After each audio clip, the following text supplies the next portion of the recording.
আলাইকুম। আজকে Ramzan ২৭। Welcome to my another blog. বিকেল আমার ফ্রেন্ড আর আমি মিলে চলে গেলাম একটা রেস্টুরেন্টে। তো এই দেখে দেখতে রেস্টুরেন্টের সামনে চলে আসছি। অ্যান্ড রেস্টুরেন্টের সামনের সাইডটুকু অনেক সুন্দর করে গাছপালা দিয়ে সাজানো ছিল।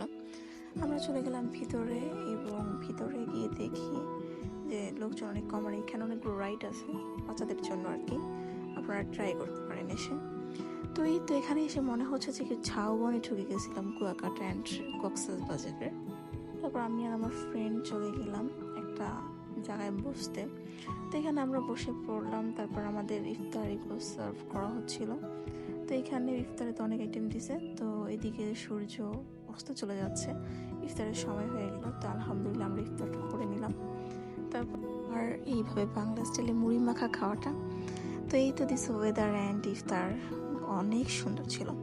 তো আমরা ইফতার সেরে বাসায় চলে আসছি অ্যান্ড আমার ফ্রেন্ড আমাকে একটা স্ক্রিন কিনে দিল। তো আজকে এই পর্যন্তই, দেখা হবে নেক্সট ব্লগে। সবাইকে আসসালামু আলাইকুম।